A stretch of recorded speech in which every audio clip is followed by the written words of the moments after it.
Assalamualaikum dan selamat datang ke Aklus Bernama Web TV. Saya Azlina Sani. Bersama kita pada hari ini merupakan Ketua Pengarah Jabatan Perkhidmatan Veterina Malaysia, Datuk Dr. Kamarudin Muhammad Isa. Selamat datang Datuk ke program kami pada hari ini. Ya, terima kasih. Saya pun mengucapkan terima kasihlah atas kesediaan menjemput saya. Okey, tujuan kita menjemput beliau pada hari ini untuk berkongsi sedikit mengenai peternakan lembu hybrid sado di Malaysia. Okey, Datuk, kita tahu telah dirasmikan oleh Menteri Pertanian Asas Tani pada awal tahun ini dan bidang peternakan ini telah bermula sejak 2006. Mungkin Datuk boleh jelaskan lebih lanjut lagi mengenai bidang peternakan ini. Okey, kita melancarkan baka hybrid dan telah dilancarkan oleh Menteri baru inilah di Terengganu. Sebenarnya apa yang kita ingin hasratkan adalah untuk menghasilkan baka tempatan yang dipelihara oleh peternak tempatan yang mempunyai kemampuan pengeluaran yang tinggi. Pengeluaran yang tinggi ini adalah penting untuk boleh menyumbang kepada peningkatan pengeluaran daging dalam negara. Kita menggunakan perkataan sado ni sebenarnya lebih kepada di kalangan kita dalam Malaysia dipanggil abang sado kan, dengan dia punya benaan otot-otot. Jadi pada ternakan ini dia dipanggil double muscling. Jadi kita mengambil perkataan yang sama pada kalangan Malaysia, bina badan tu sado, dan kita kata lembu ini pun lembu sado. Tapi hakikatnya dia memang mempunyai otot-otot yang berganda. Otot berganda yang dihasilkan oleh baka lembu yang mempunyai keupayaan menghasilkan otot berganda. Keupayaan ini dibangunkan menerusi proses pembaikan genetik. Pembaikan genetik ternakan lembu. Dia tidak memerlukan apa-apa tambahan atau suntikan hormon dan sebagainya. Dia adalah natural, berlaku mengikutkan kemajuan dan pengembangan genetik ternakan tersebut. Ia merupakan baka kacukan. Kalau kita tengok sejarah bagaimana lembu double muscle ni, lembu sado ni mula dibangunkan di dunia lah. Dia mula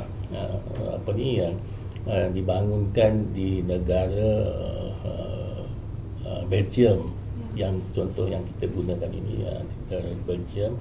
Pada masa itu usaha untuk meningkatkan baka tempatan di Belgium. Dia telah mengimport baka penjantan daripada England dalam bentuk baka shorthorn untuk memperbaiki baka tempatan di Belgium. Tapi dalam proses peningkatan kualiti itu, mereka telah memerhatikan satu perubahan. Telah berlaku perubahan yang kita kata phenotyping, appearance, berlaku pada pembentukan daging ternakan tempatan itu, dan di mana sejak lahir ada peningkatan bilangan muscle. Kemudian kajian demi kajian dilakukan dan pemilihan demi pemilihan dilakukan ke atas ternakan dan generasi-generasinya, sehinggalah baka itu telah menjadi stabil di negara itu, dipanggil Belgian Blue, Belgium biru. So biru tu bukan exactly warna biru, bergantung kepada baka yang digunakan. Daripada kali itu ada hitam tanda kebiruan, so sebab itu dipanggil Belgian Blue asalnya. Jadi dalam program kita ini di mana kita untuk meningkatkan hasilan bagi seekor ternakan itu, kita mengambil kira masalah-masalah dalam negara kita dalam pengeluaran ruminan, pengeluaran daging itu. Salah satu dari masalah yang kita hadapi adalah masalah kawasan, kekurangan kawasan. Kerana dalam pengurusan lembu pedaging biasa, kita yang ditanam rumput yang baik, kita memerlukan 1 hektar untuk 1 ekor lembu yang boleh membekal keperluan rumputnya. Jadi kalau nak bela 10 ekor, 10 hektar. Tentulah dalam keadaan di mana kita punya tanah untuk ternakan ini amat terbatas, dan persaingan dari segi pendasian dan perumahan, akhirnya kita akan sukar untuk mendapat keluasan tanah yang diinginkan kalau kita ingin memelihara ternakan lembu secara grazing dan kawasan yang dinyatakan tersebut. Jadi apakah pilihannya? Jabatan telah memikirkan apakah pilihan yang kita ada bagi untuk menentukan kita masih lagi boleh memberi peranan untuk meningkatkan pengeluaran daging dalam keterbatasan kekangan keluasan tanah yang semakin tiada, khususnya untuk peternakan lembu. Jadi pilihan yang kita telah temui adalah dengan membangunkan baka sado, baka hybrid kita sendiri, menggunakan baka jantan daripada sumber asal di negara Belgium yang kita bawa masuk ke negara kita ini, dan kita gunakan lembu-lembu betina tempatan juga yang telah dimajukan supaya saiznya yang besar yang boleh menerima baka yang kita bawa masuk dalam bentuk simen beku daripada Europe itu. So bukannya dia satu perkara yang kita kata ini tiba-tiba wujud macam dinyatakan tadi. Kita telah memulakan langkah-langkah ini sejak 2006. Itu kita membawa masuklah melihat sendiri dulu bagaimanakah baka ini boleh perform lah, menunjukkan prestasi dia di dalam negara kita. Dan tempoh yang kita panggil 10 tahun itu sebenarnya tempoh yang singkat sebenarnya. Yang unik, yang luar biasanya, kita mempunyai peternak-peternak yang mempunyai tahap kecintaan dan passionate kepada ternakan, khususnya kalangan peternak-peternak kita di negeri Kelantan, di Terengganu, di Kedah dan beberapa negeri yang setelah mula meningkat, bahawa ternakan ini adalah ternakan yang bernilai tinggi. So harga pasaran sekarang ni kalau dijual mungkin mencapai 15 hingga 20 ribu, dan tentulah dia memerlukan perhatian yang spesial, yang khusus. Di ternak yang khusus yang mempunyai minat yang spesial dan khusus ini memang satu kombinasi yang kita kata mampanlah jitu antara baka yang dimajukan dengan genetik dengan peternak yang mempunyai minat yang amat luar biasa ini, dan memberi perhatian yang khusus dan cinta kepada lembu ini, dan juga sentiasa memberi keutamaan. Apa pun dia buat, dia akan memastikan ternakan dia diberi perhatian dulu. Yang juga luar biasa, kita di dalam untuk membangunkan ternakan ini, satu aspek yang paling kritikal adalah keperluan makanan. Kita sering memikirkan bahawa makanan-makanan ini perlulah datangnya dari rumput-rumput yang dipermajukan, improve pasture, yang kadang-kadang untuk membangunkannya memakan kos yang tinggi juga, dan memerlukan juga tambahan-tambahan makanan seperti concentrate. Tapi apa yang berlaku dari pemerhatian kita dan sedang diamalkan, ternakan ini dia boleh menunjukkan prestasi yang bagus walaupun rumput-rumput yang terdapat di kampung itu sahaja dibagi sebagai sumber fodernya, dan di samping itu disertakan tambahan konsentrat lah. Jadi kombinasi ini, baka, kacukan, hybrid, dan juga persekitaran dengan peternak yang punya passion dan keseronokan memelihara ternakan ini, dan sekitaran yang mempunyai bekalan rumput yang banyak walaupun rumput tempatan, dan juga tambahan-tambahan konsentrat yang lain, telah menjadikan satu perkembangan yang saya rasa yang kita fikir luar biasa, di mana semua ini telah digabungkan menjadi satu sistem pengeluaran yang baik dan dapat menghasilkan ternakan yang sado, yang baik. Nanti kita bincang apa di segi kualiti ternakan ini. Okey Datuk, saya tertarik dengan penambahbaikan genetik itu. Okey, mungkin daripada segi Jabatan Veteriner itu sendiri ada bantuan ataupun orang kata macam sesi untuk penternak itu untuk mengetahui lebih lanjut mengenai peternakan lembu hybrid sado ini. Macam mana Datuk? Ya, kita perlu menyalur teknologi pembiak bakar ni daripada jabatan kepada penternak sendiri. Bahawa teknologi pembiakan menggunakan permanian beradas ini adalah teknologi yang sekarang ini biasa dilakukan dan diamalkan di negara-negara maju dan dilaksanakan oleh golongan profesional tempat-tempat kita seperti doktor veteriner dan pegawai teknikal.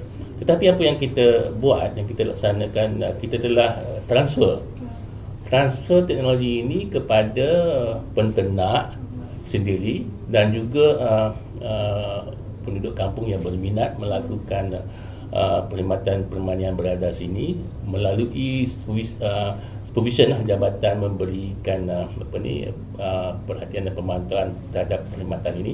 Dan apa yang telah berlaku dan kita rasa perkembangan yang amat menarik, teknologi permanian beradas ini menjadi satu perkara yang juga disukai oleh penduduk setempat yang berjaya melibatkan diri dalam peternakan lembu sado ini.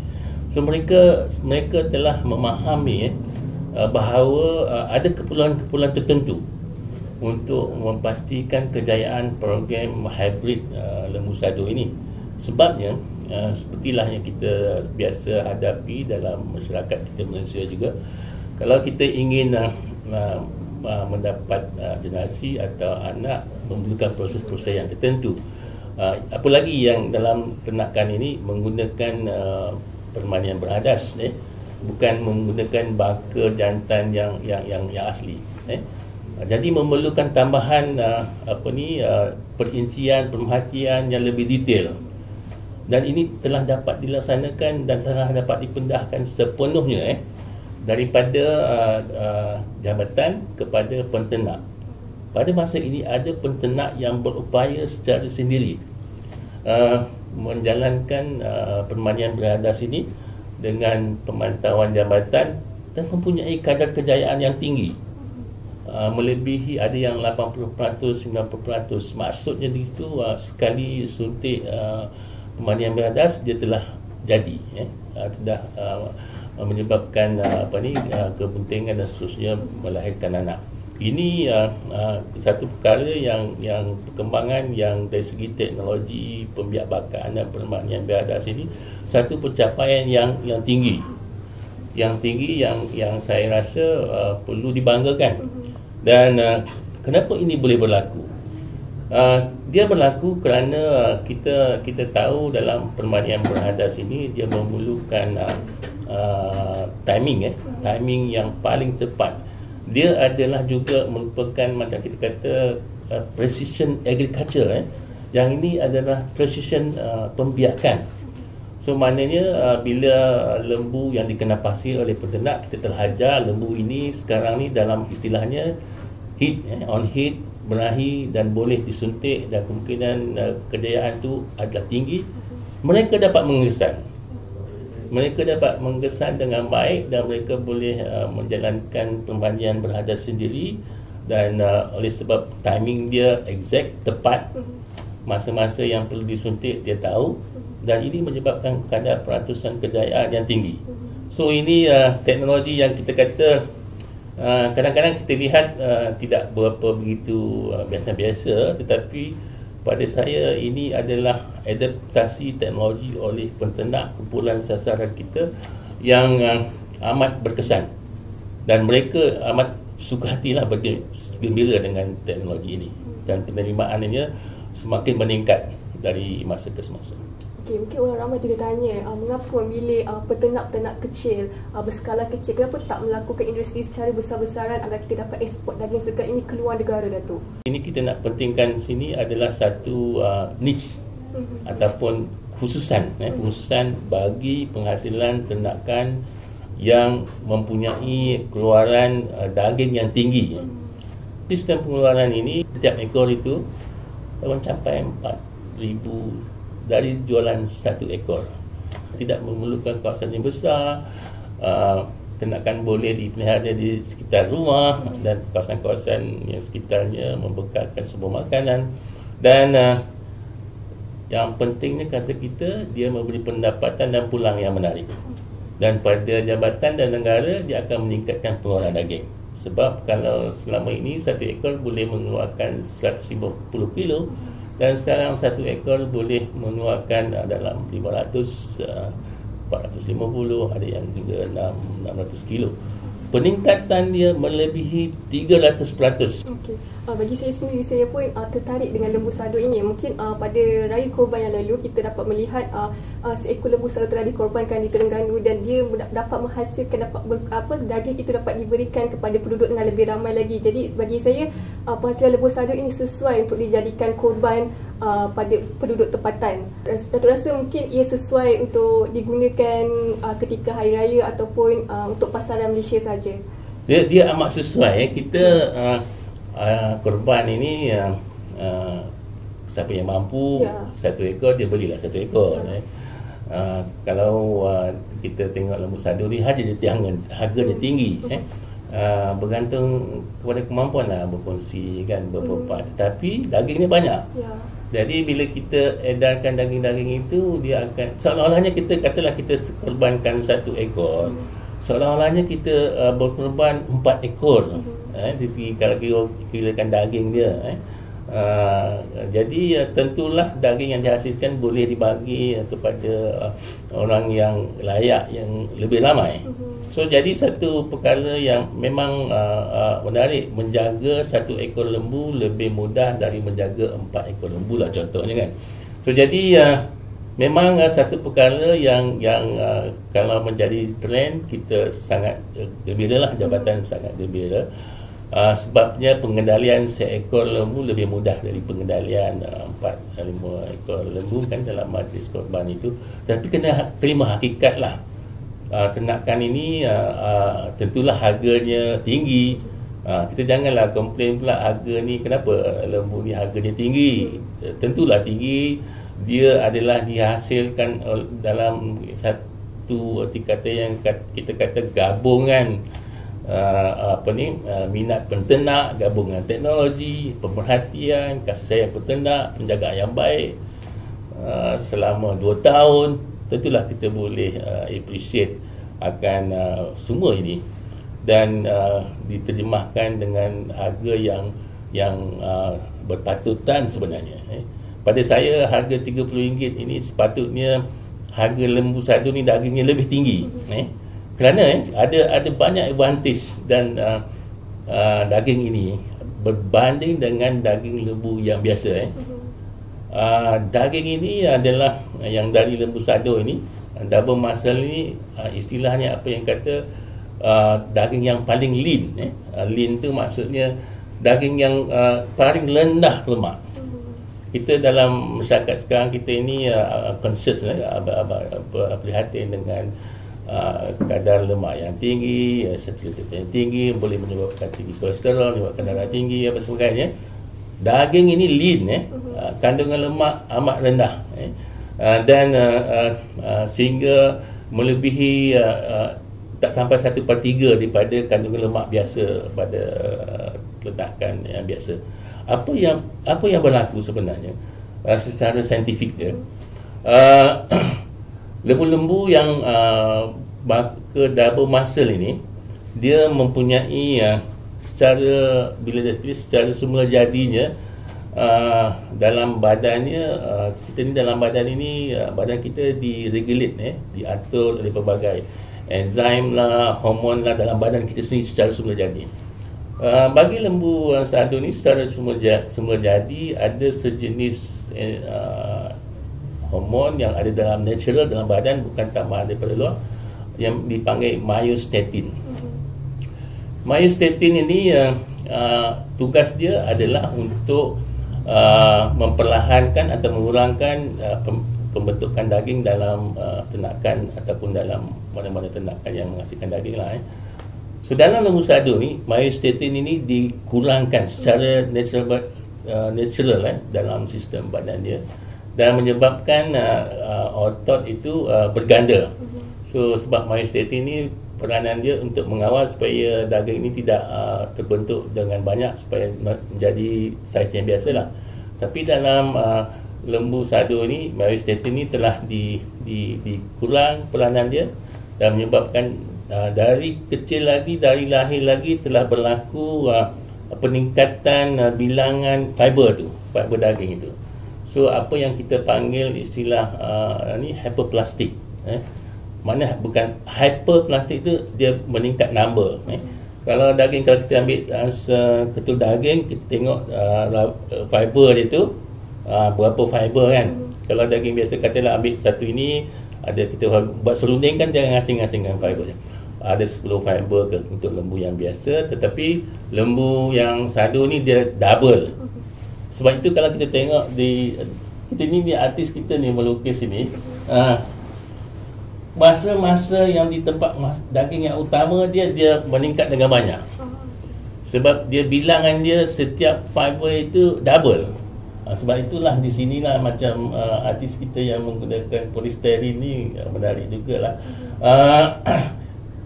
Kita nampak bonjolan-bonjolan otot dia.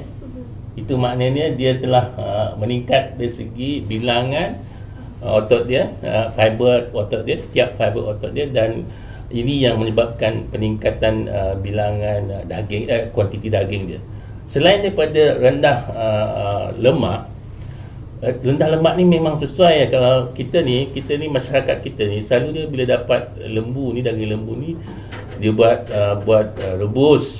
Bila rebus, kalau ada lemak yang ada marbul, kadang-kadang dia lemaknya terlapung, habislah khasiat itu.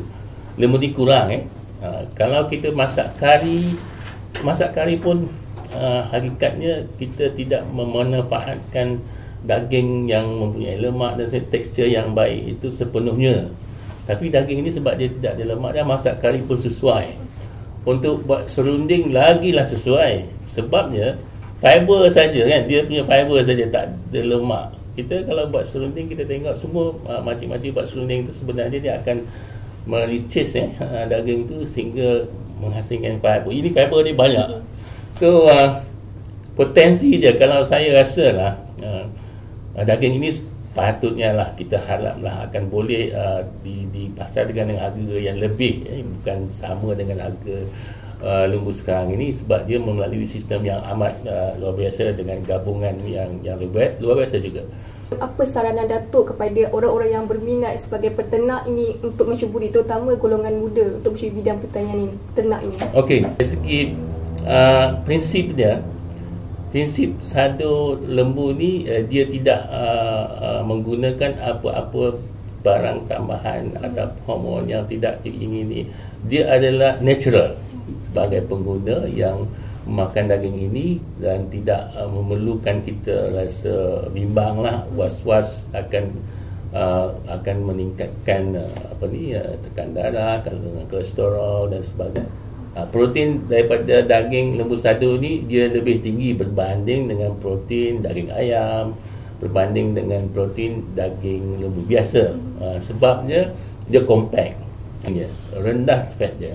So memang merupakan satu daging yang sesuai untuk pengguna-pengguna yang mementingkan kesihatan, tetapi kita juga memperoleh khasiat, khususnya khasiat protein yang diperlukan untuk pembinaan otot dan tenaga manusia, khususnya orang muda.